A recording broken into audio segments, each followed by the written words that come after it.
Аталар майрам кылып койсоңуз бизге өтө эле жакшы. Атамында. Аталар эмне? Биздин майрам жок да, официально. Макулбуз. Жогорку кеңештин депутаттары Кыргызстанда аталар күнүн белгилөөнү сунушташууда. Социалдык саясат боюнча парламенттин комитети аталган долбоорду биринчи окууда жактырды.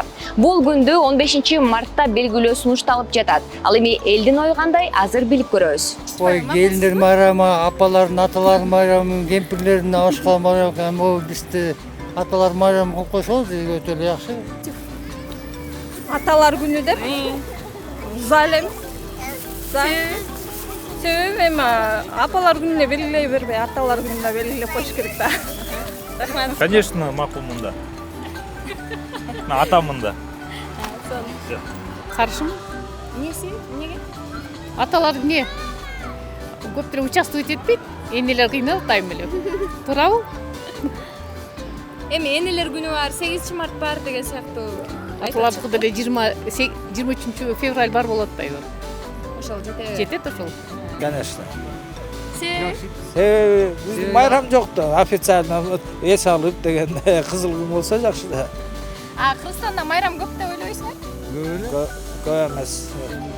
Макулбуз, атасы деле эне дейле да деле. Атасы болгону. Майрам болсун, Рахмат. 15 март, 8 март аялдардык, 15 март эркектердики экен. Негизи аталар күнүн белгиленсинби же белгиленбесинби Кыргызстанда? 23 февралда белгиленсин да. 23 февралыбыз бар да. Майрамдар жетиштүү болду го дейм. Да, красный день будет. Тогда согласен. Чисто из-за красного дня, да? Да. Ну, насчет аталар күнү, ну, не знаю, наверное, 8 марта там и так далее женские дни есть, а насчет мужских не знаю. Только 23 февраля. И то там только армейских поздравляют. Ну, возможно, неплохая идея. А вы? Справедливости ради можно. Включить, да?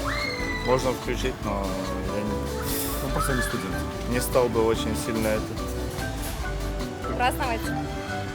Нет, настаивать на том, чтобы праздновали или включили это. А так, как вариант, можно.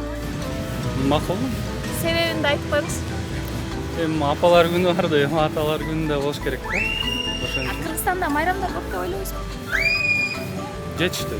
5 мартты акалпак күнү белгилеп атпайбызбы? Ошого кошо эле аталар күнүн белгилеп коюш керек.